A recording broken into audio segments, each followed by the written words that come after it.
Мэдвэргээ. Энэ хүүхдийн мөнгийг одоо яг зорилтод бүлгийн хүүхдүүдэд хүргэхээр за дээрэс нь тэр олон хүүхдтэй айлуудыг бас бага орлоготой өрхийг ядуурлын түвшинд хүрэхгүй байхаар тооцсон одоо манай хүүхдийн мөнгөний хэмжээ одоо хэд юм бэ? Одоо бол жилдээ 1.5 их найдварыг зарцуулдаг юм байна. Тэгэхээр хэрвээ бид нар яг зорилтод бүлгийн хүүхдүүдэд энэ мөнгийг зарцуулдаг болыг бол хэдэн төрлийн асуудал яригдчих вэ гэх нэгдүгээр асуулт байна. За хоёрдугаар болохоор бол энэ бага орлоготой өрхийн насан туршидыг одоо хөдөлмөр эрхлэлтийн сургуультанд хамруулж байгаа гэдэг одоо юу гарсан байна 1200 гаруй өрхийг. За энэ дээр бол яг 80% нь одоо илүү ахицтай гарсан гэдэг. Тэгэхээр энэ ахиц гарсан гэдэг нь ямар үзүүлэлтийг тооцоод байна вэ гэж. За тэгээд энэ сургалтанд хамрагдаад ур чадвар эзэмшээд ажилд орсон хүн хэд байдгийг ч гэдэг юм уу иймэрхүү судалгаа байдаг юм уу гэж асуумаар байна. Гуравдугаарт болохоор бол энэ нэг бага орлоготой өрхийг хэдэн нийгмийн ажилтнанд хэдэн одоо бага орлоготой өрх хамрагддаг юм бэ? За тэгээд тухайн ажилтны маань одоо ажлын гүйцэтгэлийн үнэлгээ нь тухайн бага орлоготой өрхийн хувьд одоо гарч байгаа дэвшлийг тийм ээ ахиц дэвшлийг нь ямар үзүүлэлтүүдээр тооцож байна вэ гэдэг ийм асуулт байна.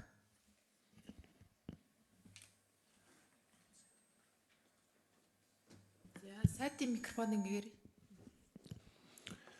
За бид нар энэ хүүхдийн мөнгөний асуудлыг нэг сайн ярих хэрэгтэй юм байна гэж харж байгаа.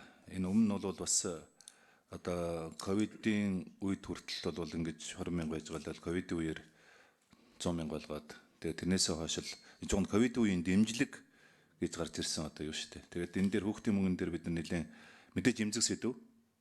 Гэхдээ энэ дээр бол бас тооцоо судалгаа хийж яг энийг одоо зорилтод бүлэгдэн одоо хүргэх энэ чиглэлөө бас би бодлогын алхмууд хийгдэх ёстой л гэж ойлгож байгаа. Бид нар жил бүхэн 1.7 их найд буюу 300-аас 400 мегаватттай тэнцэх цахилгаан станцын мөнгийг л одоо хүүхдийн мөнгөнд одоо өрхийн орлогоос үл шалтгаалаад хавтгаараад тараагаад байна л гэсэн үг байхгүй. Тэгэхээр бид нар энэ цаашдаа энэ ганцхан хүүхдийн мөнгө биш ерөөс энэ халамж нэрийн дор халамжийн хуулийн нэрийн дор одоо хэрэгжүүлж байгаа нийгмийн хамгааллын нийгмийн халамжийн энэ бодлого хөтөлбөрүүд дээр нэг үнэлт одоо хийх ёстой гэж ойлгож байгаа. Бид нар манай яам хийсэн. За тэгэхээр би түрүүний танд одоо хэлж байгаа та бүхэнд хэлж байгаа тооцоо бол өнөөдөр яг энэ нийгмийн халамжийн чиглэлээр хэрэгжүүлж байгаа төсөл хөтөлбөрүүдийн ийг одоо хүртэж байгаа хүмүүсийн баг үндсэндээ 27% за 30% гэдээ хэлчихье. 3 хүний нэг нь бол өндөр орлоготой иргэдэл энэ халамжийн мөнгүүд очоод яана л гэсэн ийм тооцоолууд гарч ирж байгаа байхгүй. Тийм учраас бид нар энэ мэдээж тогтолцооны шинжилгээний хувьд бол одоо энэ хүүхдийн мөнгө за ингээд одонтой ээжүүд за тэгээд юу гэдгийг насны хишиг энэ төр гэдэг ингээд яг одоо өрхийн орлогоос үл шалтгаалсан хавтгааруулсан нөгөө нэг 77 нэр төрлийн одоо халамжид гэж бид нар ярьдаг. За энэ бол 77-оос биш юм байлээ цагт бол бид нар ингээд ангилж үзэхэд бол 40 орчим болж байгаа. Энийг бид нар чаастаа нэлээд цэгцлэх яг тэр зорилтод бүлэглүүн хүн амлуун чиглүүлсэн одоо ийм бодлого хэрэгжүүлэх зайлшгүй шаардлага байгаа гэж харж байгаа. За урд нь бол хүүхдийн мөнгөн дээр бид нар бас тооцоо хийжсэн энийг мөнгө цул дарга бас илчүүл дээр баг тийм ээ. Манай юм дээр урд хийжсэн тооцооллууд нэг зорилтод бүлэглүүгээ чиглүүлүүд нэг ийм тооцооллууд байсан гэд бид нар чинь хэдэн онд үлээ нэг усын хур дээр өргөн бариад тэгээд ятсан шүү дээ тий буцсан шүү дээ эндээс. За нэг дахь асуудал. За хоёр дахь асуудал бол та энэ төгсөлтийн аргачлал гэдэг энэ Азийн хөгжлийн банкнаас хэрэгжүүлсэн маш их тийм сайн төсөл байгаамаа. За энэ бол нэг энэ яг хүнсний толон авдаг Сорнзон болт гişүнээ хүнсний толон авдаг байсан одоо иргэн өрхүүдийг бид нар сонгож 1200 орчим өрхийн эргүүдийг одоо иргэн өрхүүдийг сонгож энэ хөтөлбөрөөр хэрэгжүүлсэн юм байна. За энэ хөтөлбөр бол зөвхөн мөнгөн тусламж өгөөгүй. Яг одоо тухайн тэр хүнсний толон авж байгаа иргэдүүд хөдөлмөрлөх чадвартай иргэдүүдийг сонгоод тухайн ур чадварын сургалтуудыг хийгээд тэгээд өөрийнх нь жижиг бизнесийн одоо өрхийн бизнес эрхлэгт нь одоо тоног төхөөрөмж санхүүгийн дэмжлэгүүд өгөөд дундын бас юм хоримтлын одоо бүлгүүд гаргаж ирсэн маш сайн амжилтанд хүрсэн одоо энэ хөтөлбөр байгаа юм. Тэгэхээр энийг хэмжиж байгаа хэмжүүр нь юу байна вэ гэхээр 1200 орчим иргэд одоо хүнсний толон авч ирсэн иргэд хүнсний толон авах байсан л гэсэн.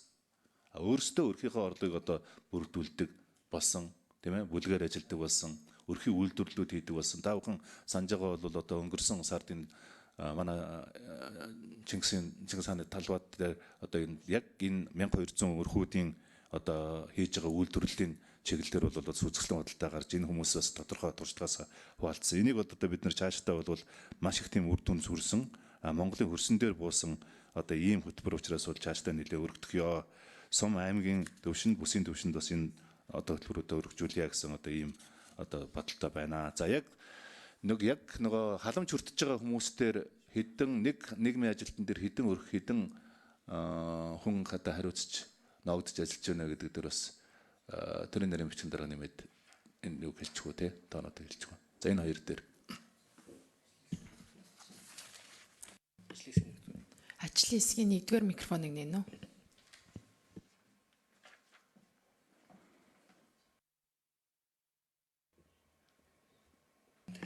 Мантхай гишүүний бас нэрийг оруулж асуултсан.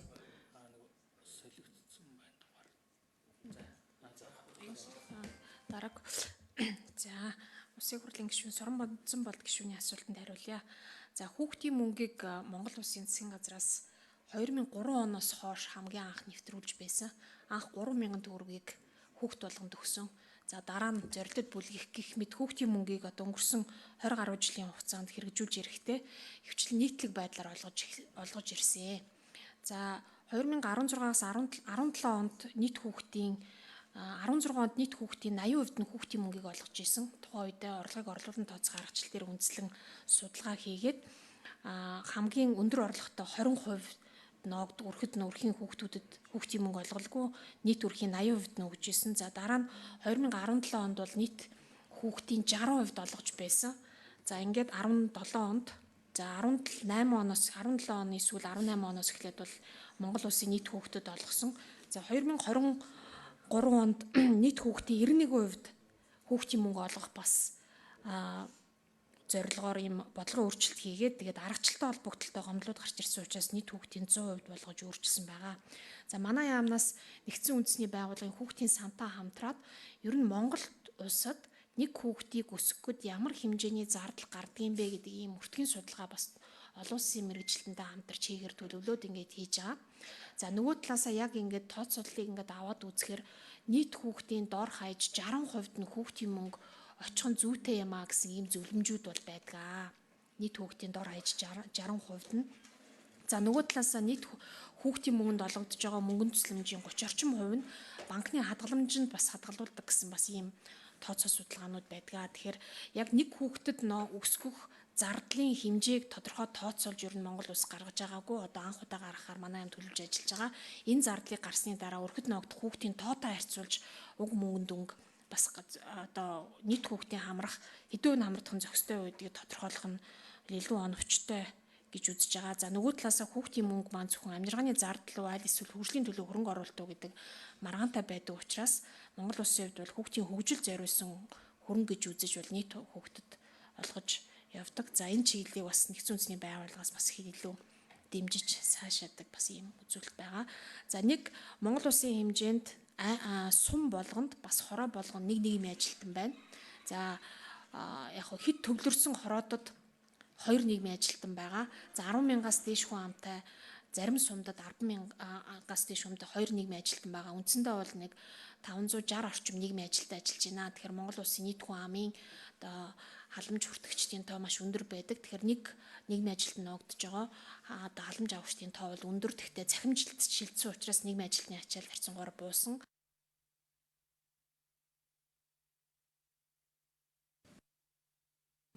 За хариулт тодруулах Соронзон болд гишүүний микрофон. Яг би нөгөө тэр нийгмийн ажилтан олон хүнд ажиллаж байгаа. Гэхдээ яг гол нөгөө зорилттой те бага орлоготой өрх нь хэд ногдож байгаа юм бэ гэсэн үг байхгүй. Тэгээд тухайн хүний одоо ажлын гүйцэтгэл нь тухайн хариуцж байгаа бага орлоготой өрхөөс нь одоо айл нь аксес дэвшлэн гардагтай нь уйлдж байгаа юм уу? Цалин одоо ажлын гүйцэтгэлийн үнэлгээ нь гэж асууад. Тэгээд дээрэс нь тэр акцийн үнэлгээнд болохоор бол ерөнхийдөө хүүхдийн хоолны хүнсний толон авахгүй байгаа нь л тэр тухайн айлын амжиргаа дээшилж байгаа гэдэгт л ордог юм байна. Тэгэхээр тэр нөгөө төсөлтийн аргачлал гэдэг төсөлчөөр хамрагдсан одоо айл өрхөөс ажилд орсон өдөр сургалтанд хамрагдаад ажилд орсон хэдвэ гэдэг тиймэрхүү одоо хэмжилттэй хэмжээс байдгүй юм уу л гэдэг байхгүй. Инх хамгаалсан сайдын микрофоныг нэй. За тэгэхээр Соронзон болд гишүүн ийм л юм байлээ дээ.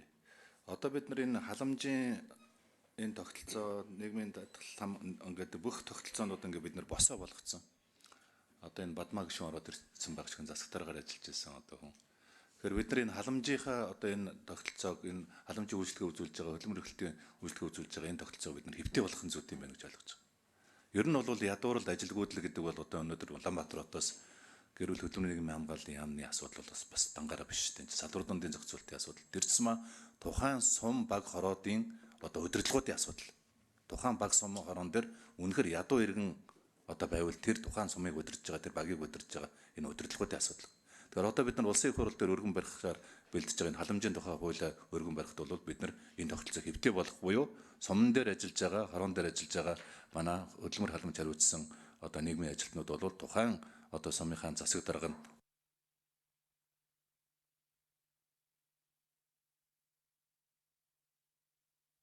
За сайдын микрофон. за хоёрт нь бол түрүүн тэр одоо төсөлтийн аргачлалд хамрагдсан 1200 иргэдийн бараг 80 орчим хувь нь бол одоо нэлээд өөрийнхөө амжиргааг одоо аваад явчих хойроо хөдөлмөр эрхлэлдэг одоо энэ төвшөнд ороод ирж байна гэсэн үг байхгүй. Тэгэхээр ганцхан хүнсний төлөөнөөс халагдсан одоо авахаа болцсон гэсэн энэ үзүүлэлт бас биш. Мэдээж хүнсний төлөө авахаа болсон. Хоёрдугаарт бол өөрийнхөө өрхийн орлогыг бол хойроо бүрдүүлдэг одоо жижиг бичил бизнесийн эрхлэгчдийн одоо төвшөнд орж ирж байна гэдэг бол энэ бол нэлээд тийм том одоо боломж юм байлээ.